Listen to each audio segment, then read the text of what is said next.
Shinbone. All right, good evening, ladies and gentlemen. Just a quick reminder, if you haven't done so, please sign in the back as you are attending a public meeting and it is a matter of record. And with that being said, it is 6 o'clock. We'll call the meeting to order and start with the Pledge of Allegiance. I pledge allegiance to the flag of the United States of America and to the republic for which it stands, one nation, under God, indivisible, with liberty and justice for all.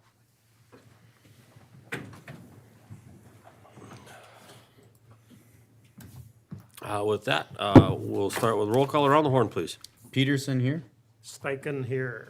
Nash here. And Olson. With that, we have our agenda.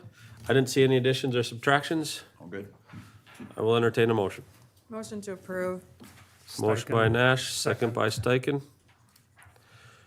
All those in favor say aye. Aye. Opposed? Motion carries. With that, we have our consent, and it does stretch all the way to O on the backside. It is lengthy. Any questions, comments, concerns? Hearing none, I will entertain a motion for the consent agenda. Motion to approve. A motion by Nash Second, Steichen. and a second by Steichen. All those in favor say aye. Aye. Opposed? Motion carries. It does move us to number 5. We have our public comment period. Peyton, has there been any formal request to speak before council this evening? None received. Again, please remember to persuade the public to participate in our process. That is how we will make progress. Speaking of progress, we're moving on to number 6. We have recognition of 20 years of service for Lonnie Miller this evening.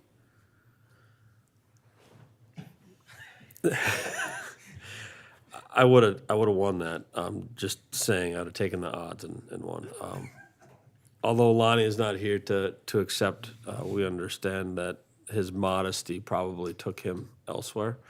But I do think it is very important to highlight that Lonnie's been with us for 20 years. He is an asset and a resource that helps our city run. And it is employees like that that allow us to take care of our citizens. So I'll hold on to this for Lonnie until Mike takes it and we go from there. But please convey my most sincere gratitude. Thank you. And with that, we'll move on to number 7, planning and engineering. We have 7 Alpha, Resolution 2528, awarding a bid for the 34th Street reconstruction project. Peyton, who's starting this one? I'm going to let Andrew handle this. All right. Welcome back, Andrew. Long time. Must be that season. Well, if you've seen the cones around town, there's construction going on. The project, the 34th Street project was bid and our bids were opened about 2 weeks ago on May 15th. And there were 3 bidders that submitted bids. Border States Paving was the low bid in the amount of $6,488,204.26. So this was above the engineer's estimate by about a little over 1.5 million. So in reviewing the bids and kind of looking at where things shook out, it was a little bit all over the board. But I think generally the classification of the concrete work tended to be what constituted the largest share of the increase over the estimate. And some of that was related to the work north of Highway 10 with the intricate phasing that we've got to maintain traffic through 34th Street and along the properties, as well as there's some significant concrete work on the bridge panels on the south side of Highway 10 as well that showed a significant increase in cost. But all told, that's where the bids came in at. And I'm going to jump to this sheet right here. Thank you, Peyton. So what you have in front of you is a breakdown of the comparison between the preliminary assessment hearing that we had last August and then the after bid analysis. to show how the project costs break down. And so there you see the construction total. This would just be Dilworth's share that you're looking at. Now, this is taking Moorhead's component out of the project. So the construction total is about 1.5. That's what Dilworth's share is. And then there's the non-construction items listed below. So the total project cost is about 2/3 of the way down the screen, 1.783 million. That's what Dilworth's project cost is. Now, federal funding is covering the vast majority of this on the primarily on the construction side. And so the amount of federal funding available is just over 1.22 million. So the local share after that math shakes out to be $561,056. So there you can see the increase of about 200,000 over from the preliminary estimate or the preliminary assessment hearing in August. As the project is about 50% Dilworth and 50% assessment, you can see there that the amounts for each are about 280,000 after running the math on the project costs. What you don't have in front of you, but was included in the packet, is just an example assessment calculation. So for a half an acre lot, the amount of assessment would be about $2,300 and an annual amount of $250. For 1 acre, the assessment amount would be about $4,600 with the annual amount around $500.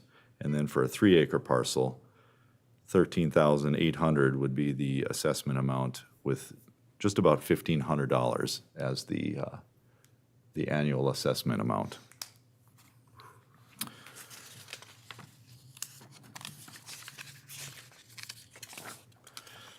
Okay, so that's the kind of the high level analysis of the bids. In talking with Tom Trowbridge over at the City of Moorhead, the City of Moorhead is planning, or they're considering their bid award from their standpoint as well at their meeting tonight. And they would like to proceed with the project, and I think that's what we have in front of us tonight is a resolution for award. So I will pause here and stop for questions or comments. Questions for Andrew? Kevin? Could you go back to the breakdown? I think it's the next slide. So,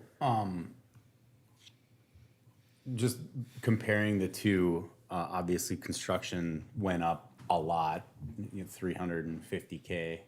But the contingencies now on the new analysis is up, $33,000, which may or may not be spent, right? Like we may not realize that, or that might be closer to the original.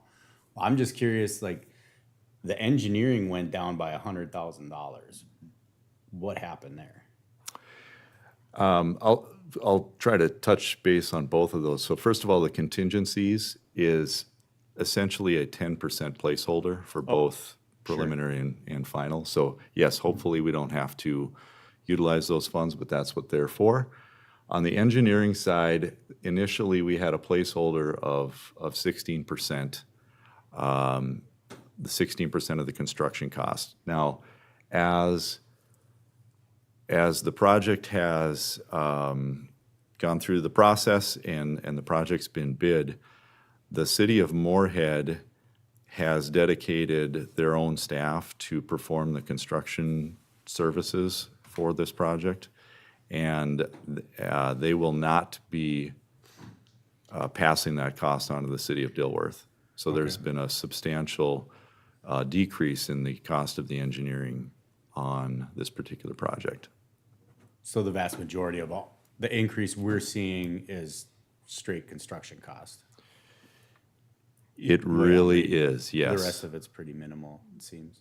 The rest of it kind of washes out. The bonding and the capitalized interest disappeared because Dilworth plans to self-fund and finance this, so or I should say self-funded, so there really won't be financing. Okay. Any other questions? What, Julie? So Moorhead staff is pretty confident they're gonna go for it. 'Cause I guess my question was, what's the likelihood that Moorhead would not go forward with it, given the bids were, but they're so far into the project, are they just gonna go no matter what? Yes, there was very little discussion about rebidding, and that was primarily due to a couple of things. The bids that we received are from reputable contractors, and they were, relatively competitive with each other. Further delays in the project is likely going to just increase the bid cost. One of the concerns is the ability to complete the project in one construction season. Now, as I say that, as the project was going to bid, Moorhead did give the contractor an option to complete the work north of Highway 10 in a separate construction season, so 2026, with the understanding that if they open up and begin the work, they have to finish it in one construction season. Now, I can't tell you whether or not the contractor would exercise that option at this point. That will not change the project cost. What they've bid would be good for either this year or next year. So does that answer your question?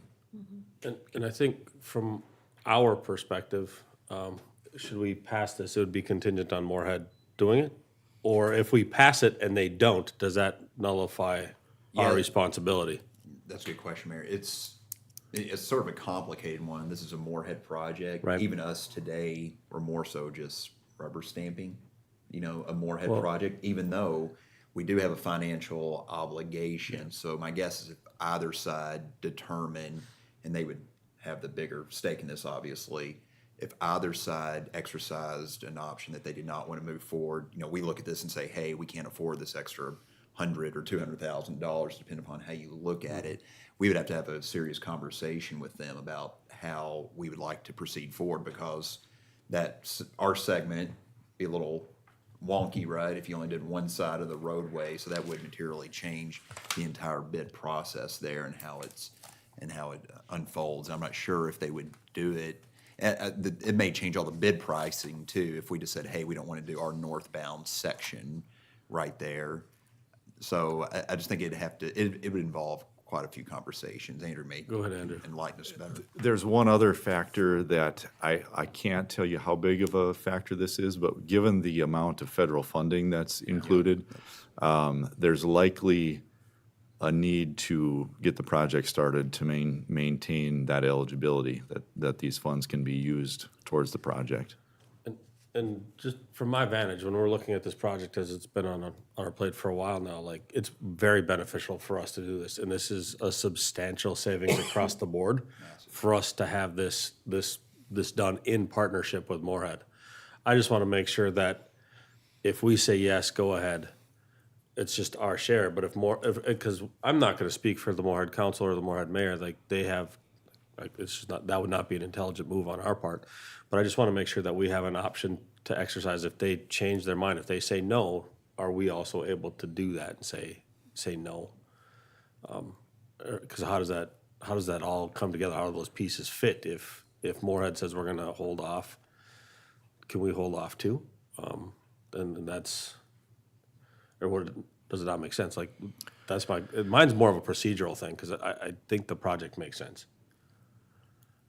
If I could just maybe add, if you say yes and Moorhead says no, and they haven't given any indication that they would,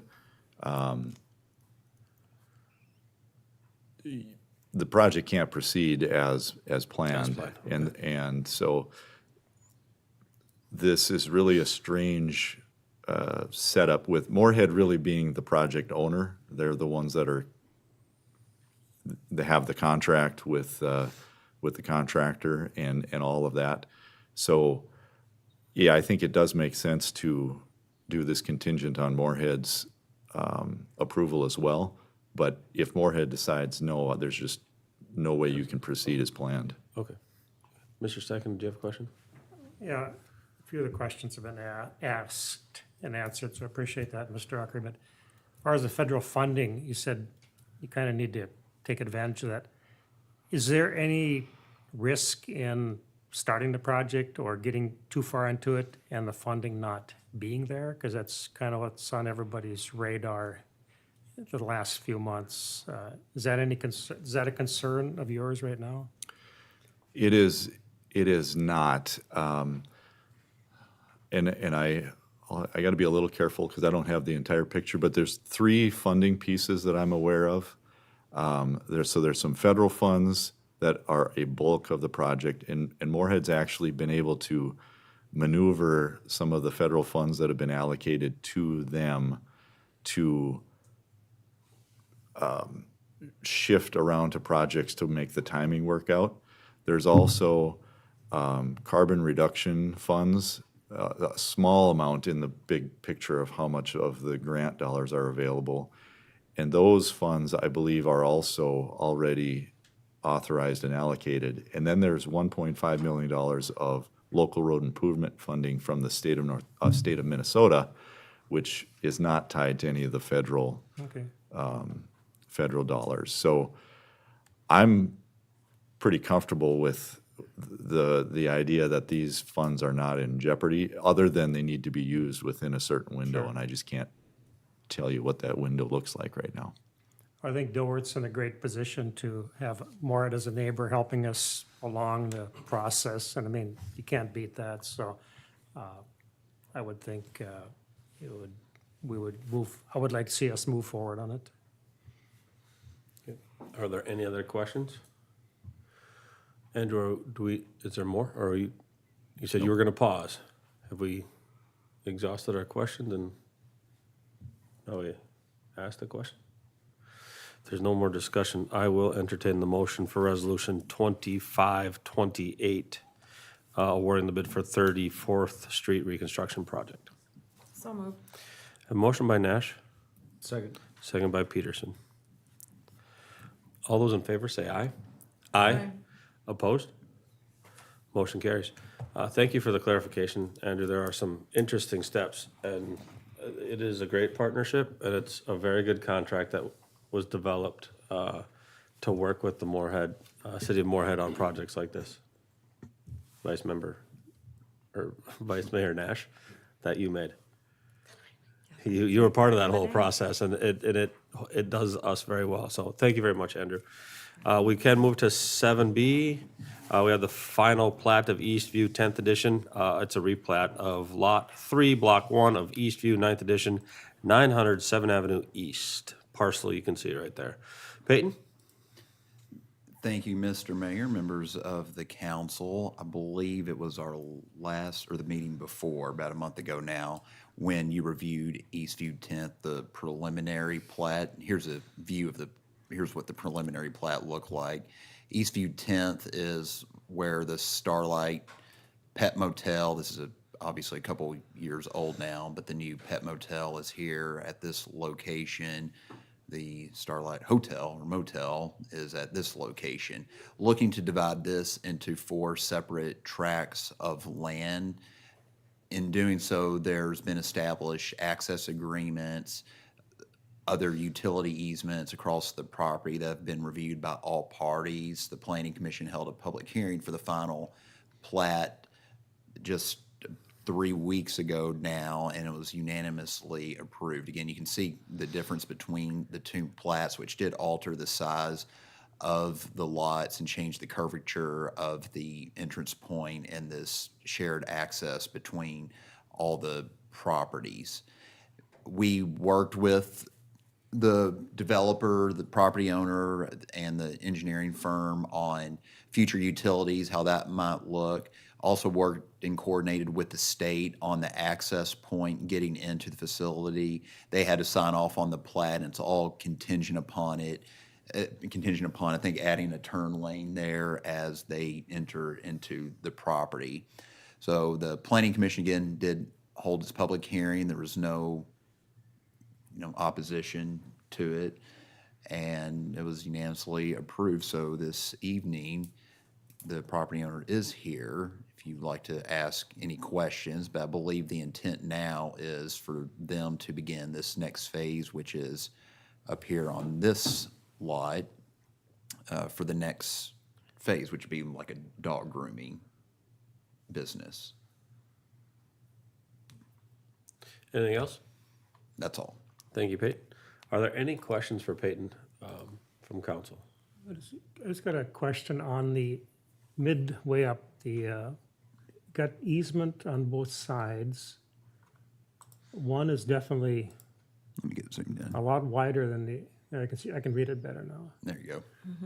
40-foot shared access utility. So is it not needed as much access for the easement on the access and easement on the other side? Yeah, so, and Rick can chime in here if I miss anything. I believe this easement right here is more, there's that little retention pond just to the northeast of there. I believe that's what the purpose of this easement is, at this location. And this one over here obviously has the shared access component about it, but also on the utility front as well. In the event, is it just for more, what utility would come across here, Rick? Is there any, would that? Actually, the wider easement is for if I ever decide to develop my property where I live, and I have a road coming in from 7th Street, I have room to tie it into this road and go up to Highway 10 that way. There you go. So that would actually be a shared road again, if I decide to do that in the future. I just wanted it there if I need it. Sure. And we went on and got this easement in place too across here, even though we don't think the water and sewer will ever come all the way across. It's just there as a, In the event that it precautionary, does. measure in the event we ever need it. Right now, this easement only goes to this point. But if, the thought is if there's ever sewer and water, when it comes to the property, it's gonna come across from this direction. Served off 7th Street. Okay, thank you, Peyton. Any questions? All right. Hearing no further questions, I will entertain a motion on the final plat of Eastview 10th Edition and the replat of Lot 3, Block 1 of Eastview 9th Edition, 900 7th Avenue East. Steichen, so move. A motion by Steichen Second. and a second by Nash. All those in favor say aye. Aye. Opposed? Motion carries. So with that, it does move us to number 8 in finance, and 8 Alpha is our 2024 audit report. We have John with us this evening from Ide Bailey, and he's going to tell us all kinds of fantastic financial news. Auditing is pretty glamorous work, so bear with me tonight as I kind of run through this. But thank you guys for having me tonight. My name is John Hagan. I've been doing the city audit for the last handful of years, and I've been with Ide Bailey for about 10 years now. I specialize completely in the government industry, so I work with cities, school districts, counties, special utility districts. If it's government, you name it, I've touched it in some form or fashion in the audit world. Tonight we'll be going over the executive summary, which is kind of a condensed version of the financial statements.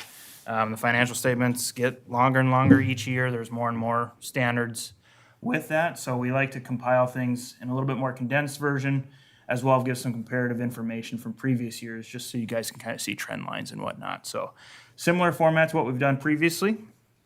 But with that, we'll hop right in and get into the audit results. So the very end goal of every single audit is to issue an audit opinion. So what does that mean?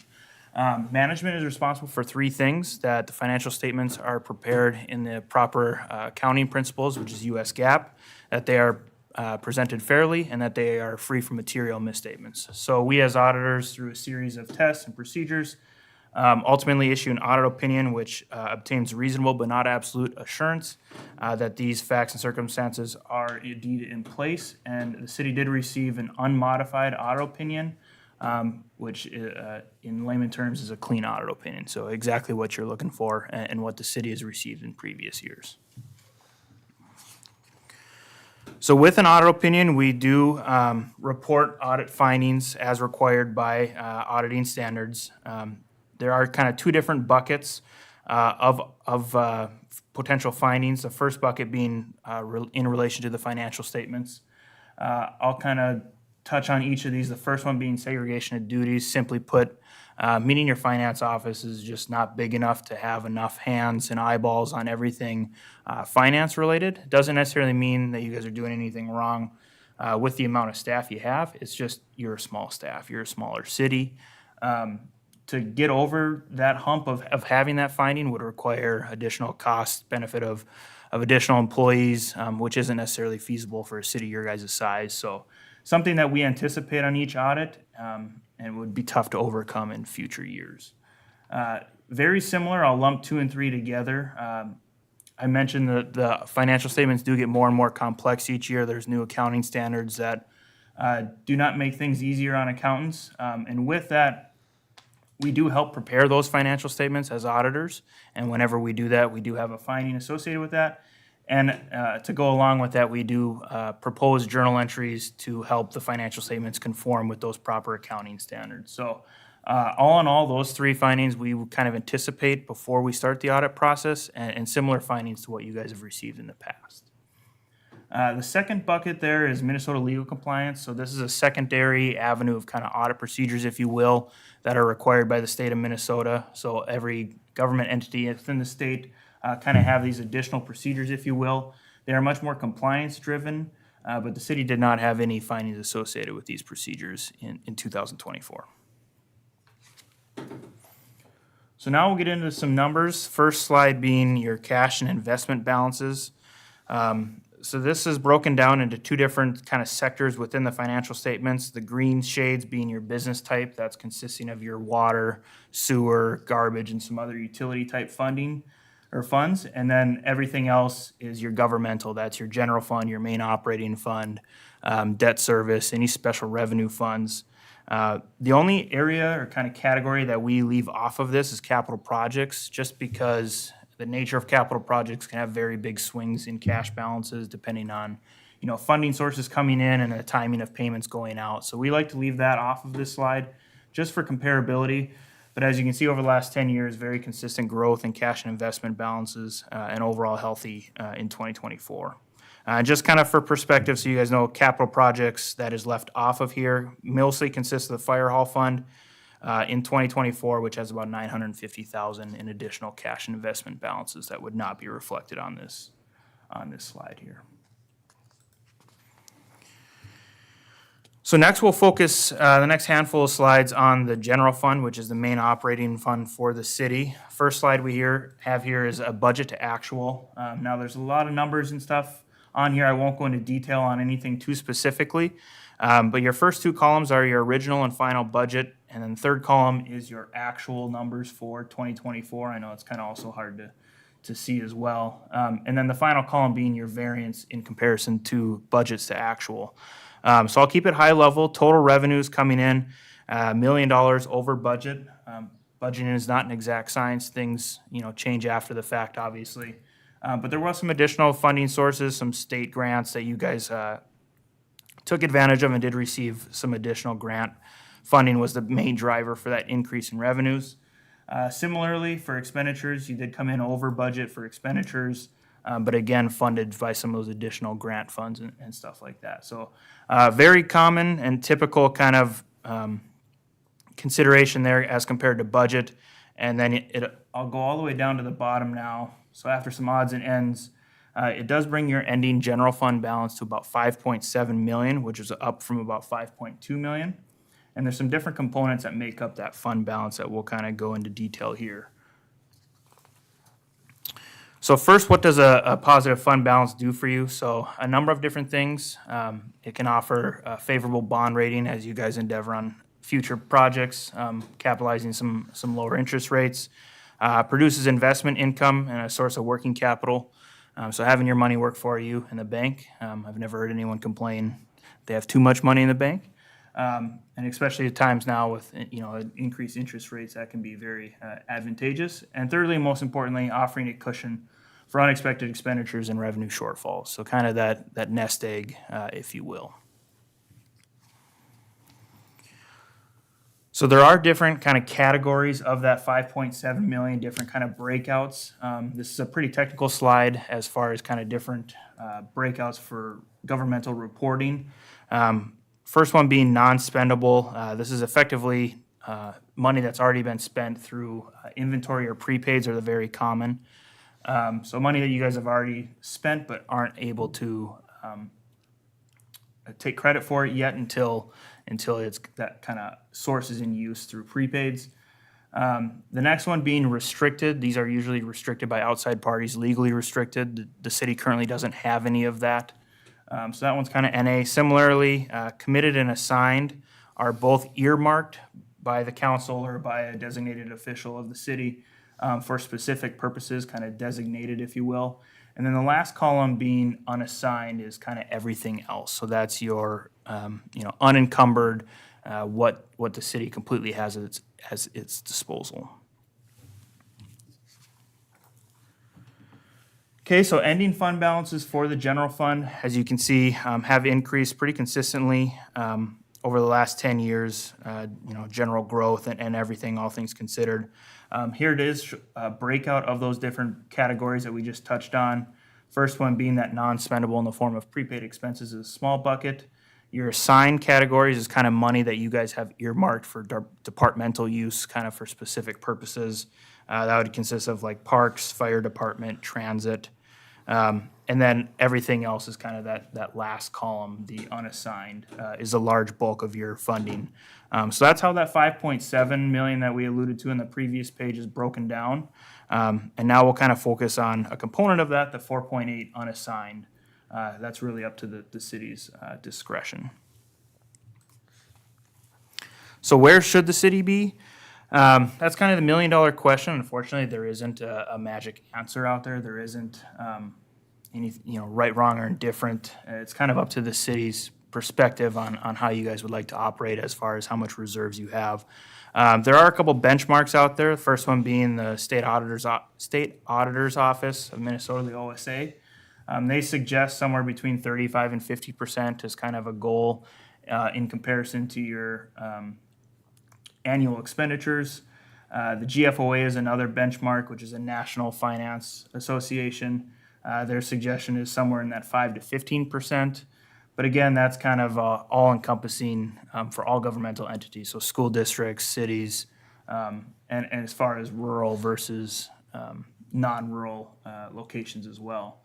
The city does currently have a policy to earmark have a minimum of about 50% of annual budgets sitting in that fund balance, that unassigned fund balance. That's currently where the city policy lies. So in comparison, this is kind of the same information broken down as a percentage of annual operating or annual expenditures. So very healthy fund balance compared to annual expenditures coming in about 132%. So another way to look at that is the city could operate as is with no additional revenue for about 16 months. So a year and some change kind of sitting in that fund balance. But again, allows you guys to capitalize on, like you mentioned, and the previous gentleman, funding projects internally rather than taking on additional debt. So it gives some flexibility in that respect. So.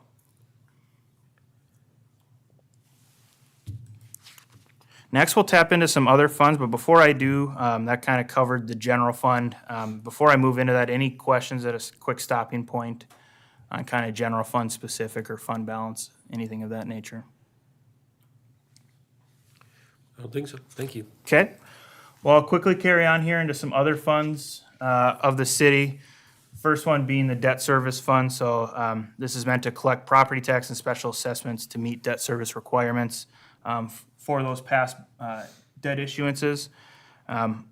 Overall, there was an increase in 2024. There was some capital projects money left over that is required to be transferred into debt service to be used to pay off those related debt service needs.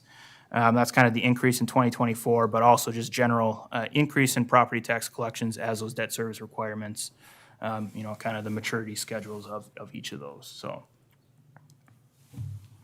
Overall, again, very healthy debt service and no, immediate concerns for debt service needs or anything of that nature.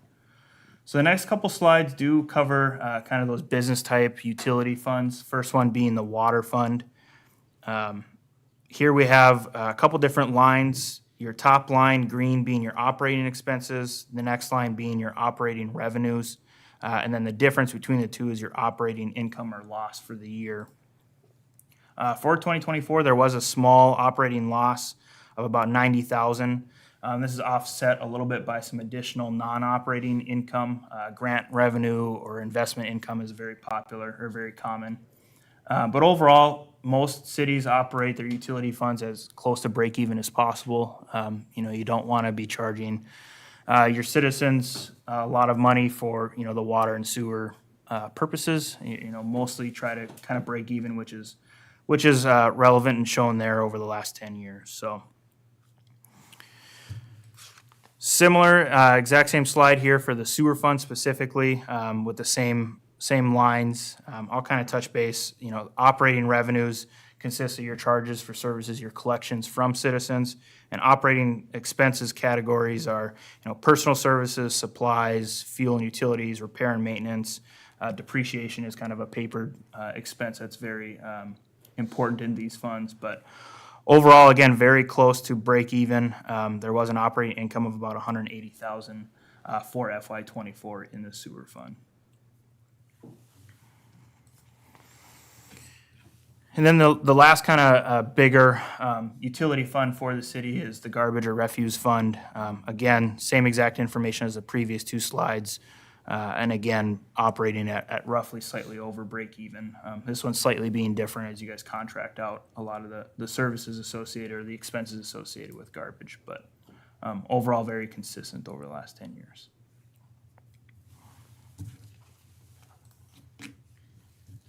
Okay, and then my last slide for tonight is kind of more from a liquidity standpoint for those utility funds. This is reflective of your guys' cash and investment balances within the water, sewer, and refuse funds specifically. Overall, very healthy cash balances. Another way to look at that is similar to the fund balances of the governmental funds. As a percent of operating expenditures, water is about 1.75 years sitting in that cash and investment balances. So just off cash, you could maintain for almost 2 years. In the water fund, similarly for sewer fund, is just over 2 years. And then garbage fund sitting at about 6 months. So that does kind of end my presentation tonight. Before I go, I'll open it back up for any additional questions or anything else. I know I kind of speed through that. There's a lot of information, and then there's even more in the financial statements. One thing I do want to point out is the financial statements are not officially finalized yet. We are very confident with the numbers right now. It's kind of just housekeeping for us to put the stamp on the finalizing. We expect the rest of the T's and I's to be dotted here over the next day or two. So sometime this week, we'll have kind of final official financial statements, but at this point, we don't expect any of the numbers to be changing, so. Thank you very much, John. Questions from council? Mr. Steichen. Yeah, thank you for your report and your work. Refresh my memory. Now, when this report is done, does that get forwarded on for us to receive a rating?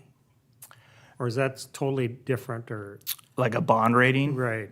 Nope. So that isn't done by us. That would be done by your, for your, like, if you have a future, you have a ratings call, if you have a future issuance. They will take into consideration some of the numbers within the financial statements. And I'd be lying to you if I told you I knew exactly what they all looked at. But I know this is a pretty big component of that. But that wouldn't be done specifically until you guys have a future issuance. And Peyton can probably allude to. Yeah, so anytime we do a bond issuance, anything over like a year, year and a half, we'll do what's called a rating call. We are currently with S&P, Standard & Poor's, that sets our bond rating, which we're currently AA+, I believe, and which has gone up 2 notches since I've been here. And much of that's attributed to the financial stability that John was talking about, our healthy reserve balance. These are a lot of the questions they ask when we're doing our rating call to see what type of financial condition we are in. For a small community, we do really well. But so the next one that we'll probably do, most likely will be this time next year when we're bidding out the community center project. So, Mr. Hagan, when the city received a good rating, or good report here, is there anything in your report that we should be looking at that we need to improve on, or don't you really focus on that? So we don't give any opinion as far as how, from an operational standpoint. As we complete our audit procedures, if there are what I would call, red flags or items that pop up, we communicate that to management, and then depending on the threshold or the complexity or the severity of it, I should say, that could find its way into a formal audit finding. So those kind of 3, what I would call generic audit findings for smaller entities, we do report on, but anything outside of that, there wasn't anything that would be required to report to governance. Now, there's certainly always areas to clean up, just as in any, ways to improve as standards change and new, financial, items come up. But from a formal required reporting standpoint, no. I was joking back with Perry that from an audit perspective, it was a pretty quiet year. It was a pretty clean year, which is kind of boring, but in the audit world, no news is good news. So from our perspective, it was a great year. I know we sped up the timeline from our previous reporting. Each year, we've kind of gotten a little bit quicker, which is a testament to the finance office and being prepared for us. So long-winded answer to answer your question of no, nothing glaring. So, yeah. Thank you. Good to hear that. Any other questions? Again, I want to thank you for coming out. Thank Guy Bailey for the effort that goes into this, because it's great news that we got. Been around a while, so that clean audit. When I read those first words off the top, makes me feel pretty good. So, with that being said, do we want to receive and file the 2024 audit? I will entertain a motion for this glamorous work of the 2024 audit report. So moved. I have a motion by Nash. Second. Second by Peterson. All those in favor say aye. Aye. Opposed? Motion carries. Again, thank you very much for coming out. Perfect. Thank you guys for having me, and if you do have additional questions come up, feel free to relay those through Peyton or Perry, and we'll be happy to help you out. So, thank you guys. Have a good night. Thank you. With that, keeping us in the financial sector does move us to 8 Bravo, discussion on finances and investment portfolio strategy. Perry, Right. I see you making a move. Exactly. Thank you for giving me a few minutes. I thought this might tie in nicely with John just giving his words. And one of the, Peyton, we've got a few slides up, but one of the items, as John alluded to, was, with cash, fund balance, earnings. And if I had just 2 takeaways for this 10 minutes I'm going to have with you, it's really, the major takeaway is the last 2 years, we probably have about a $400,000, call it a good guy, windfall, whatever term we want to put on that. And let's see, Peyton, if you go to the, one of those graphs, well, You just want let's go right, to start here. let's start here. Yep. So with that 16 million, 16.8, you'll see, I listed these are our investments. And I listed them from lowest earnings to highest earnings. And we are limited. We have a narrow range we can work with Section 118 with the state. So there's no Bitcoin up here. This is basically money market, CDs, and municipal bonds. It's kind of that's our operating range. But even within that range, and this is just what I wanted to bring up, it's easy to think a few, 10, 20, 30 basis points doesn't make a difference, but it does on that size of a balance. For example, and this is a real example, just about a month ago, I looked at $500,000, where to put $500,000, which, and again, I have no favorites up here. And I looked around and the range was almost 90 basis points difference on $500,000 over, and it was a 2-year CD. So 90 basis points on $500,000 over 2 years is about just under $10,000. So little changes do add up, and that's what I've been here now a year, finishing my second year. Got my feet on the ground on this, and I really, really would like to maximize the returns given, our three really bumpers we've got are yield, liquidity, and risk. Those are the three we have to balance. And again, those are with CDs and municipal bonds, there's still room to maximize return and keep risk at its minimum. And obviously, a CD is probably, honestly, the lowest risk. Under $250,000, everything is insured. So when we go into the municipal bond food group, we have to invest in certain, double, I think it's A minus, there's even a range within that. There's a risk a municipal bond does default too. But it's an acceptable risk because it's a very low risk. So the bottom line here that I just wanted to bring up is it's important for me as the finance officer in conjunction with Peyton to get the maximum yield we can do given our parameters. And that's all I wanted to really talk about tonight that's where I'm looking at now that other areas of the finance office are, I want to say, under control. One thing I'm sorry to interject here. I just want to make sure the council, are you understanding of what all of these different pots of money, what those acronyms are? We look at it all the time. So Yeah. Obviously Bremer Bank, Choice Financial, Northwest, ICS, that's referring to like a cash sweep type deal with all these shorter term.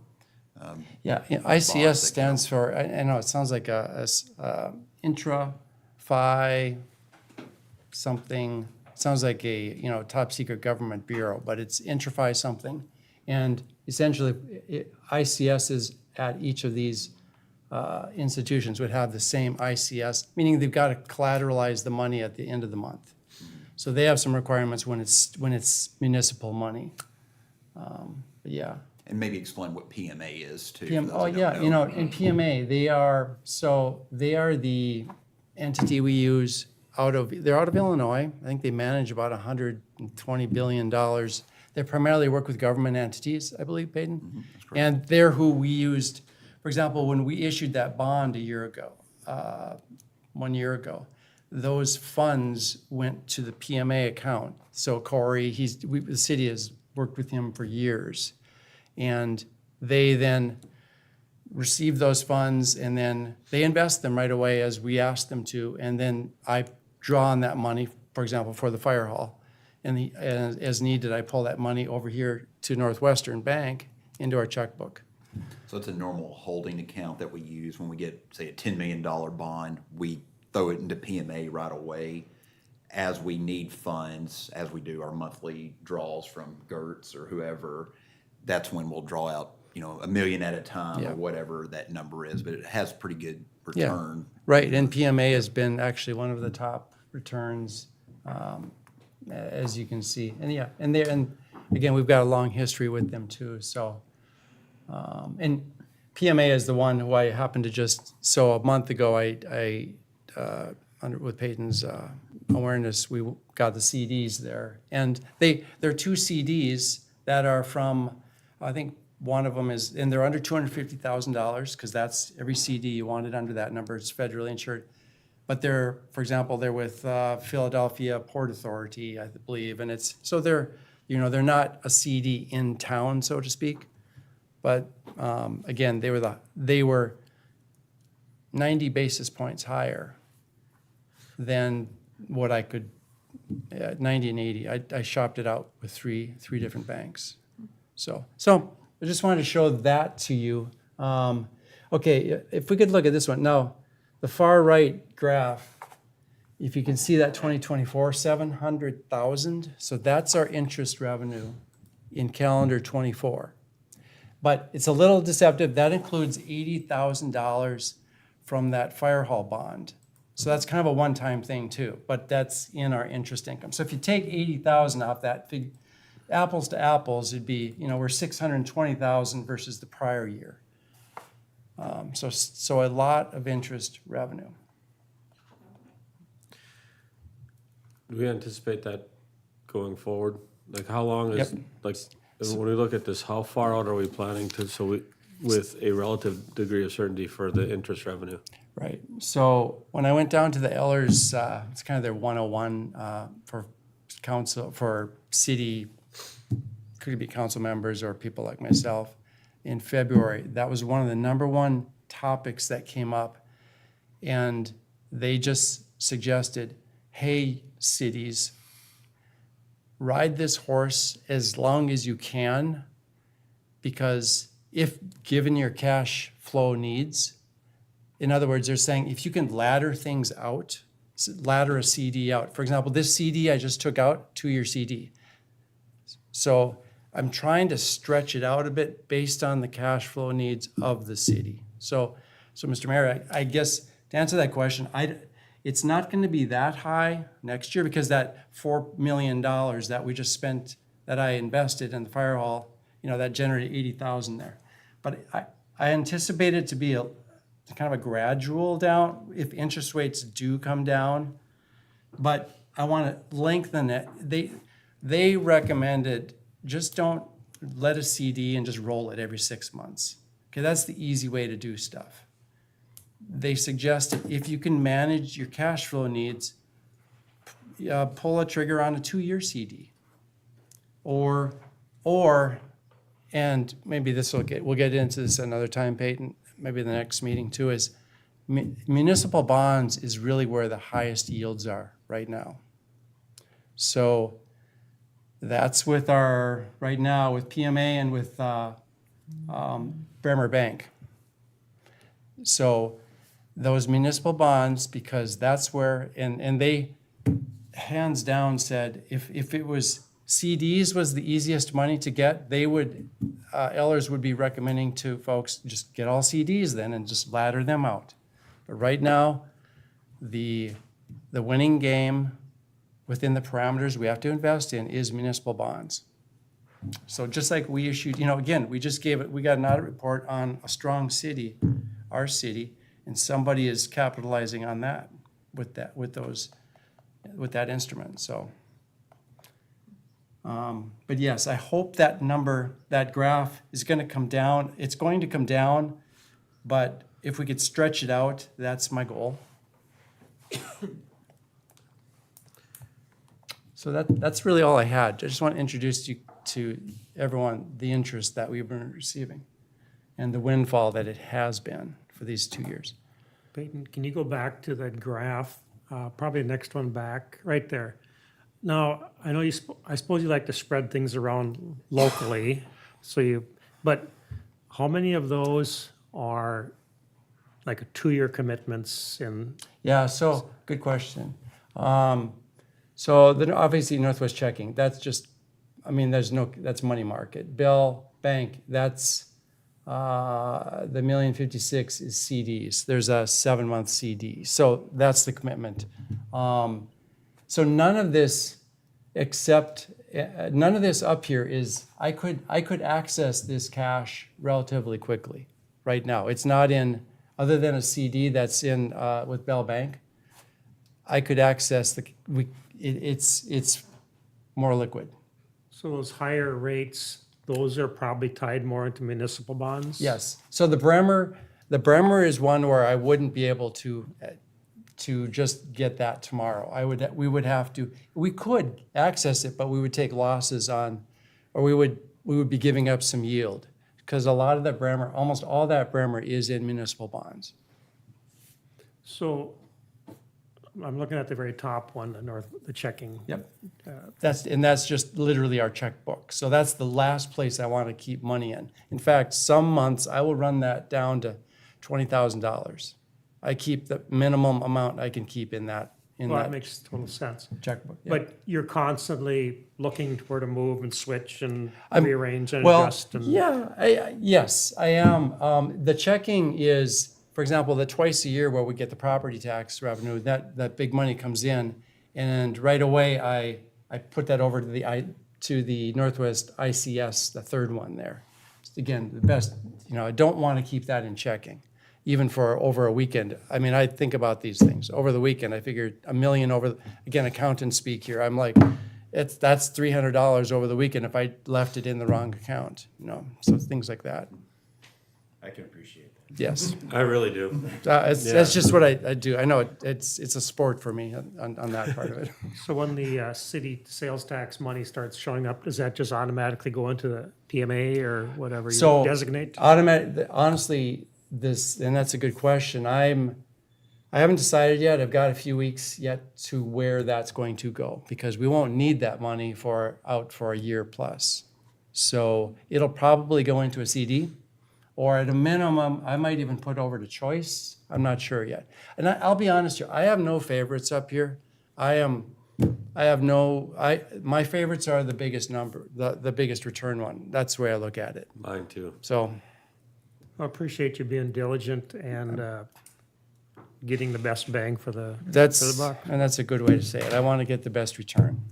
I do. And again, all of these institutions have been fabulous to me. No one's slighting me, slacking with me. They just have they offer a different return for their own internal reasons. And I'll even call them and ask them, okay, am I seeing that rate? Yep. Okay. Just so I didn't misread something. And we go from there. Any other questions for Perry? Thank you very much, Perry. Appreciate it. I have one more comment, Mayor. Yes, please. So the motivation behind this, obviously, to make you aware of where we stand, but also going forward, how we look to invest our dollars and also taking advantage of our interest.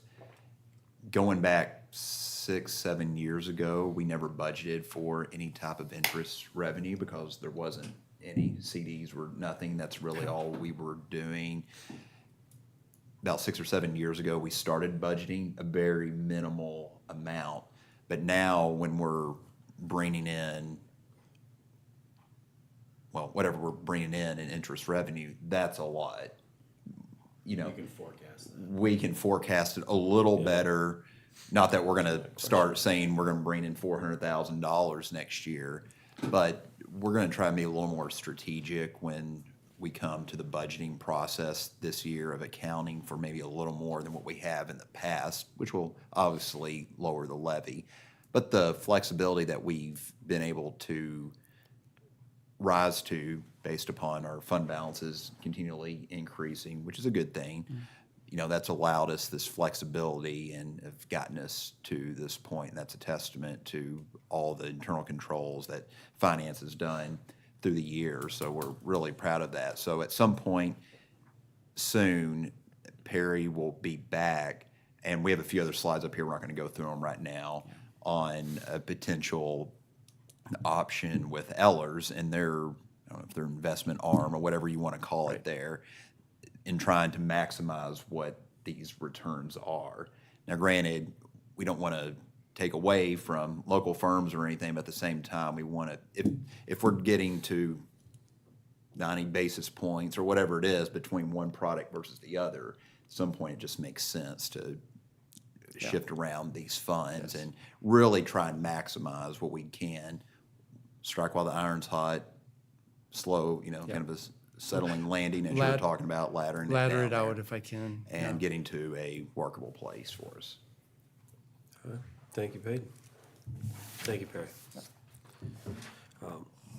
That moves us from our discussion of about finances to number 9 in our fire department, where, man, we've had a lot of finances in our fire department.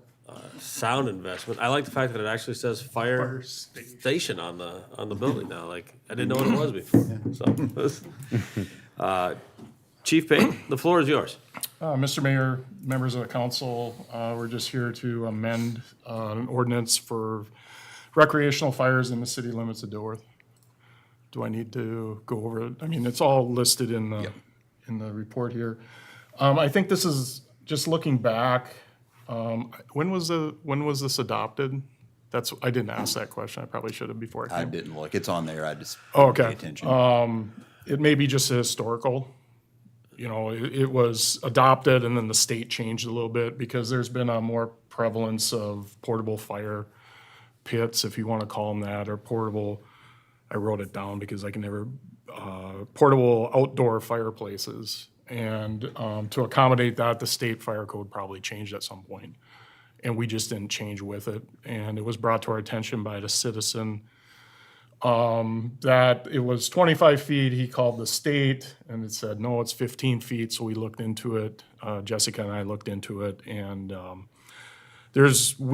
didn't feel there's any need to be more stringent than the state rules right now. We can always change our mind.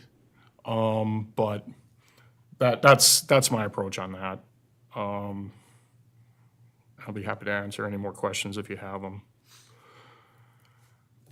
Julie? Well, I mean, we're more stringent on some things than other things. I'm just more concerned, like, when you see an issue with fires, do you ever, like, look at how far away they were from the building? I mean, like, is there, and again, like, are we just talking portable versus permanent? That's the change right now. Permanent is 25 feet. And we're gonna keep that We're gonna keep that. We're just adding the 15 for portable. for portable. So. Okay, I read it Just wrong. picture going through the city on a Saturday night and seeing people out in their driveway, and they're kind of huddled up closer to the garage on their driveway, cement. Yeah. You know, there's nothing around that's, you know, flammable except maybe the garage, which they're away from. Those are the types of things we're changing this for, to be within 15 feet of the structure instead of the 25 feet, because there are some places where you can't, you know, the houses are so close together, even if you were in the backyard, you couldn't be within 25 feet of your house or the other house, you know, and those are the types of, you know, not that we want them there, and they could probably find a better place for them, but it's still the language that's within the code, so. Go ahead. No, just any other questions?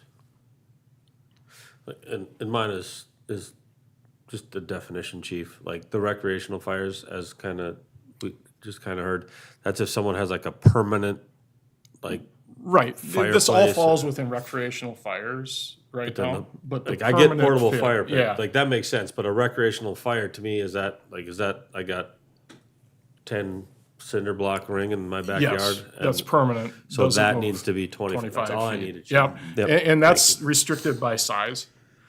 And so it's 3 feet or less diameter. If it's greater than that, you have to have an open burning permit, Okay, and that's not allowed in the city of Dilworth anyway. Okay. Perfect. The law was changed at the state level in 2017. So we probably have not updated yet, and it's just Right. brought to our attention now. yeah. And the short of it is, we're not even defining any distances. We're just saying be in compliance with the Minnesota State Fire Code. But that makes Yeah. sense. So then Yeah. we can start confusing it once we define distances, and so just making fire code and we're good to go. Any other questions for the chief? Thank you very much, Chief. With no other questions or comments, I will entertain a motion for ordinance 2501, amending the City of Dilworth Code of Ordinances. Steichen, so moved. Motion by Steichen, Second. second by Nash. All those in favor say aye. Aye. Opposed? Motion carries. With that, it does bring us to number 10, council members' concerns, committee updates around the horn. I got a couple tonight. I'd like to see some resolution with what direction the city wants to take in regards to Ash Tree Park. I know the Lutheran Church has thrown out some options. I just feel like, I don't know if we're stuck in the mud, but I'd like to see something a little more formal, you know, at the next meeting or by the end of next month anyway. I think we also, as Can you elaborate? I have no idea what you're talking about. oh, sure. So, and Peyton helped me when I stumble here. So Ash Tree Park is the only city park that isn't on city-owned property. The Lutheran Church owns the actual property that the park is on. The park board has done an amazing job over the past 7-8 years of upgrading and redoing all of the parks around town, with the exception of that one. And the nuance is, for whatever reason, we're not comfortable investing in that park because the city doesn't own the property it's on. So there's been some back and forth. I know that the Lutheran Church has offered to lease the property that the park is on to the city for like the lifespan of what new park equipment would cost. The issue is that the church is having to pay the insurance to house the park, and the city's not maintaining it, I guess, in that. So, just kind of looking for a path forward, I guess, if that makes any sense. So, I don't know if I have a great answer. How I've always understood it, which I probably don't fully understand it, you're correct. It's not on city property, private property. I always just thought it was a city park in name only, because the church would allow people to come there. I'm not aware of any other agreements that may have existed. I'm not saying they don't exist. I'm just not aware of it, because it obviously would have predated probably everyone up here, ages combined. Sure. So the city actually did put that park equipment in Right. originally, and then the agreement was that the church would pay the taxes to house the park if the city would clear the snow from the parking lot. We've gone away from that. The church has their own snow removal now, and so now the church is bearing the cost of having to house the park, with no, like the city gets to claim it as an amenity and in name only have another park on record. However, the church is bearing the brunt of the financial burden on that. So basically, I think, and I don't want to misspeak on behalf of the church either, but, I think the idea is, if the church leases the property to the city for the cost of the insurance or the cost of what it takes to, provide the park, they're fine with it. We're just kind of looking for a path forward, I guess, more than anything. So I'd like to see some traction on that if we could. I've taken a few phone calls. I had to breathe. People are really concerned about the 3-lane model of Highway 10 going through, and I know that that's more or less out of our, as a council levels, purview. But if there's any recommendations that we could make, it would be my personal opinion that we should keep 2 lanes both ways, and where possible, have a center turn lane on Highway 10 for as much of the town as we can. I realize that for this stretch, just to the north of City Hall here, that's probably not in the cards, but just a concern of mine. So with that, I'll yield. Thank you, Kevin. Mr. Steichen. Yeah, the picnic at the police department station was, I thought that was a fun time. I got to see, the county officers, the, neighboring towns, and meet the new police chief in Moorhead and Glendon's people and all that, so you guys did a great job putting it on, and, not every department does those things, so I think it's a great thing that you guys, if you can continue it, it's fun to see. It's fun to see other agencies coming here and seeing Dilworth, seeing the people, and us seeing them as well, so that was great. MetroCog,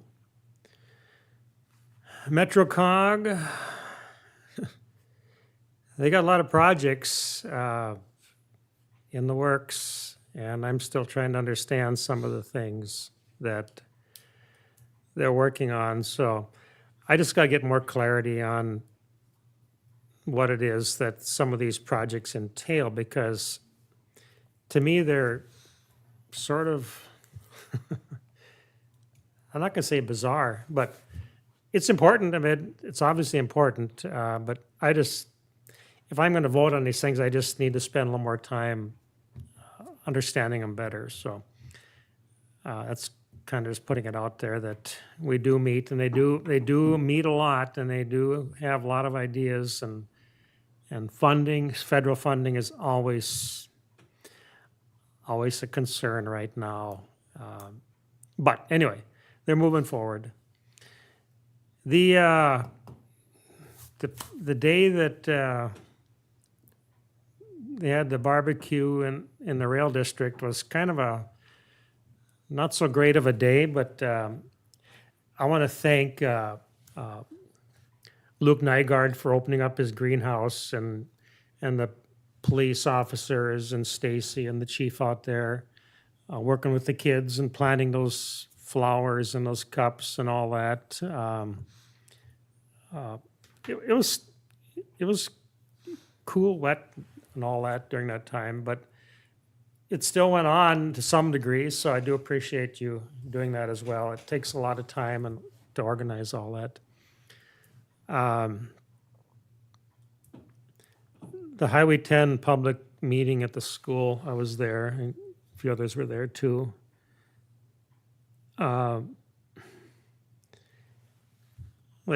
Councilmember Peterson is saying, they kind of are going to do what they're going to do for the most part, I guess. And everybody's concern is valid. I mean, you can't take that away from their concerns they have. And part of it is, they want to make a safer path through town, and you want to have it more efficient and everything that goes along. And that's not always easy to promote sometimes, because they're kind of used to having. My brother works on these projects, and they've been proven to work. I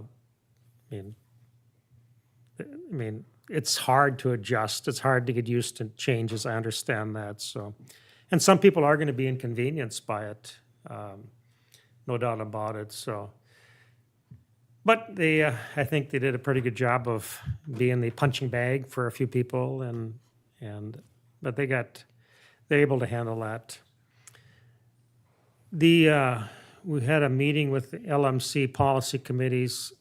I'm on the Improving Local Economies, and if anybody has any ideas, they get about 200 ideas a year for possible things to work on, for their attorneys to think about. Some things are going to be every year. It's not going to drop. It's not going to change. It's always going to be an issue. Some things they're never going to touch, and some things it might just affect a couple communities. But it's like everything, if they don't hear about it, there's so much they can do, until they start understanding what people are really needing. So it starts in July. The committees and even though I'm on improving local economies, any idea can be brought to any committee. So then they just weed it out from that point. So some people are on more than one, but that's a lot of commitment as well. So I just seeing you're starting a lunch with the cop chief June 4th at Wednesdays. So I'm guessing that's a success from previous years.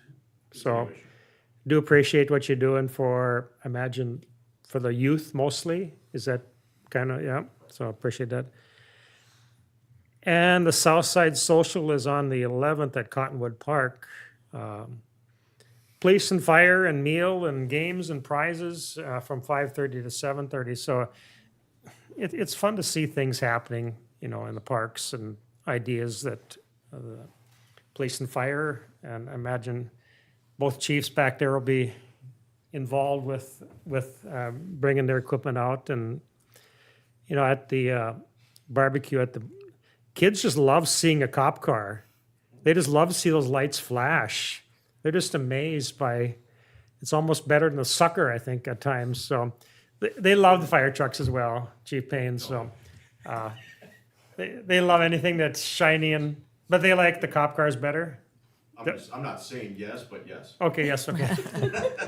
So I do appreciate you doing those things, so that's where I'm gonna leave off. All right, thank you, Mr. Staken. Mr. Nash? Okay, so yes, again, another event the police department started doing. It really was fun to see the different agencies come to your picnic and like interactions and seeing them in a different area. So thank you for another great idea and another great event. And yes, even though it was rainy, you were still there planting those seeds. And so I love that. Let's grow together. And with the nursery, I mean, it's a great facility, and that community involvement with Luke and his company is just great. Couple other things from the police department. They're doing sidearms and red dot training. They'll be certified this coming week. Bringing back Dan Moonen Dan Moonen, yep. as our instructor. Yeah, so from Winstead and a Glencoe sergeant. What's that? So that's pretty awesome. It is pretty awesome, yeah. And then Chief Rawson will be hosting a table for the community huddle event with Legal Services of Northwest Minnesota at MSUM next week as well. So he's going to be busy. I think that the only other thing I'm going to say is, like, going back to this Highway 10, is that we have had multiple opportunities before the one last week where people could have came and done their input, where we worked with Apex Engineering and we sat at the community center and they asked for community input, and the biggest preferred option was the 3-lane. And that was in the design when we went through this, and we've been working on this for, a year and a half, 2 years at this point, and we have had multiple public input opportunities. So I invite anybody who wants to have a voice to show up for our public input opportunities when we have them and share their concerns. I left some with MnDOT when I was there. But I've been at the events where people are showing a lot of approval of moving to an option where there's more opportunities for pedestrians to walk, or bicycle traffic, or more parking, and just the opportunities it would have. And that's what got us to this point to begin with. And so to say we don't have a hand in it, we had a huge hand in it, because we've been a part of the process the whole time as the city council. And I've been at all the public input meetings, and I've been part of the MetroCog discussions and everything, and have invited people and asked them to take part in the online surveys we've done. So I hope people continue to come out. I've seen people at multiple of these opportunities continually giving their voice, especially the people that live on Highway 10. I'm so glad they show up and are providing like direct input to Apex Engineering and MnDOT. I appreciate their voice. So please keep coming. And I think that's all I have. All right, thank you, Julie. Peyton? I think the coolest part of the Highway 10 meeting is the amount of people that showed up for it. I'm not gonna really get into details about it all, but they had this long table set up with the entire corridor on there. And I think they had like 60 to 70 people. They did an awesome job, MnDOT did, of reaching out to everybody and collecting feedback, and stayed there as long as they needed to, so it was really cool. Our comp plan is coming along with MetroCog, talking about those projects. The next big thing they're gonna be tackling with it is the land use component, so we've already been meeting with MetroCog staff on it, and that'll be the subject of our next planning commission meeting. I also wanted to give a plug for the upcoming farmers market that is soon to be reignited here in town, and let's get out and support it. Thus far, they have 18 confirmed vendors that will be at it. Now, at the end of the day, it's only successful as the amount of traffic that frequents the market on a weekly basis once they get started. So be on the lookout for it and help support those local vendors. That's all I have. Thank you. All right, thank you, Peyton. I guess, yeah, the Highway 10 corridor study is definitely on an intense conversation. I've never seen any of their statistics saying that this is what the majority of people have voted for, I guess. I've been at all the events, and I was there, and I haven't seen any statistical data that said, so it'll be interesting to see that, because I know there's a tremendous, this is anecdotal, there's a tremendous amount of opposition to getting rid of the stoplight on Main. Oh, I bet. Well, definitely. I mean, and again, that's anecdotal. I don't, I can just see, based on what I've seen, I didn't see the survey information. But at the end of the day, the best option that we have is to vocalize what we see as the future of Highway 10. And we have that responsibility in terms of what we want, like walkability. Does removing the stoplight, does that make downtown, what traditional downtown, more or less walkable? Does it create, a more danger? I don't really answer that question, and I'm not going to pretend to. But we have an obligation to make sure that what we're looking at in our comp plan and how we want our town to look is complemented by Trunk Highway 10. And it is, like, I will say, I was impressed with the amount of people that turned out, the conversations that were had. The layout was tremendous. That was just fantastic, because you can look on it in our little reports that we got here, but when you see it spread out, that was pretty cool. And then Peyton told me it was getting late and I had to leave because that was the right thing to do. But I will say, like, MnDOT came out in full force, the postcards went out. Like, if you didn't know that there was a public input meeting, stay tuned, because they also said they're gonna do it again. There will be more meetings as this builds up. The construction isn't till 2031 potentially. So again, when there's those opportunities, Julie, I 100% agree. Voices need to be heard. I think that's important as we go through this process. Closer to home, I'm just gonna hit this quick. Perry, great job with the audit, all the staff that helped. And I know it's a team effort. But when we start looking at this, and if we're able to look at some investment revenues to invest in the city of Dilworth for the first time in, like, probably ever, that's substantial. And that goes right back to staff and to management, and to, yes, we give you a budget, and yes, the fiscal responsibility is unquestioned. And that's one of the reasons why we are able to do the things that we do, and then use our budget moving forward to accomplish the next great thing in Dilworth. So again, it is a team effort. We have the opportunity to put forth the ideas. The men and women that implement our craziness on a daily basis are really what makes this happen. So thanks for all of that moving us forward. And with that, I am going to jump to number 11 and hit pay the bills. There are bills to be paid. Any questions on the bills? It sounds like we have money. Let's pay the bills. I will entertain a motion to pay the bills. So moved. A motion by Nash, Second, Steichen. second by Steichen. All those in favor say aye.